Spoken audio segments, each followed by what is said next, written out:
Kuartal kedua pertumbuhan negara dikatakan naik 7%. Sahabat tahu kan, masyarakat kita sangat limit sekali pengetahuannya. Memang selama 20 tahun ini cara memimpin negaranya seakan tidak meminteri rakyat tetapi malah membodohi rakyatnya. Jadi data 7% ini salah? Ya enggak, bukan salah. Data itu benar 100%. Tetapi pemahaman masyarakat yang awam, terutama pengagum pejabat-pejabat saat ini, salah memahami arti naik 7% itu yang memang digiring ke arah tidak paham. Demikian juga oposisi. Itulah mengapa New Mind tidak impress dengan oposisi, tidak mau gabung dengan oposisi, karena memang aneh dan gak paham bernegara semua. Semuanya politikus, bukan negarawan. Sisanya barisan pasukan yang dikatakan penjual agama yang kalah dengan mereka yang pakai kampanye kebinekaan yang didukung dengan cuan yang besar. Begitu angka 7% kuartal kedua naik, oposisi bengong. Gak ngerti atau malah nuduh data tersebut hoax. Sementara pengagum pejabat mengatakan tuh naik kan, hebat kan pejabatnya. Sementara realita tetangga seputaran dan orang jauh sebelum PPKM sudah berat ekonominya. Sekarang lebih gak muter lagi, nambah sekarat,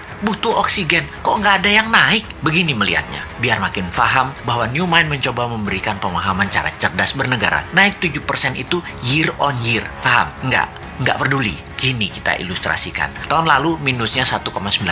Tahun ini minusnya 1,7%. Naik dari minus 1,9% ke 1,7% itu naik sekian persen. Betul kan? Ya betul, naiknya begitu kira-kira. Bukan dari 1,9 minusnya total lompat plus 7%. Ya bukan begitu.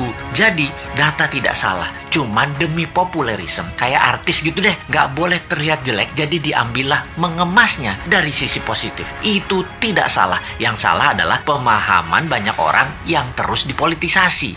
Mangkel deh 20 tahun ini nggak dewasa-dewasa juga bernegaranya. Lebih mangkel lagi, kenapa setiap masalah pejabat yang ditugaskan dia lagi.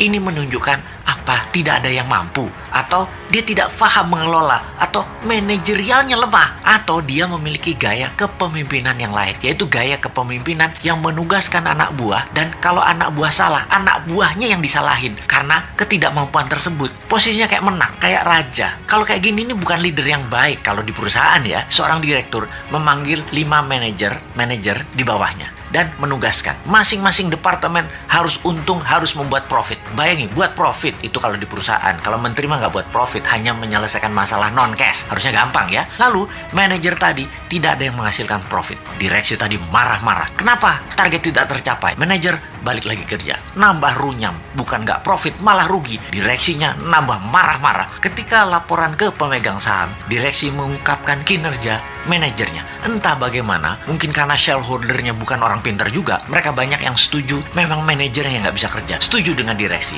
Di sisi shareholder, ada shareholder yang minoritas yang mengatakan bukan, itu direkturnya yang tidak bisa mengajarkan manajernya, tidak directed leader, tidak berpengalaman bisnis multinasional, memang dia yang tidak mampu.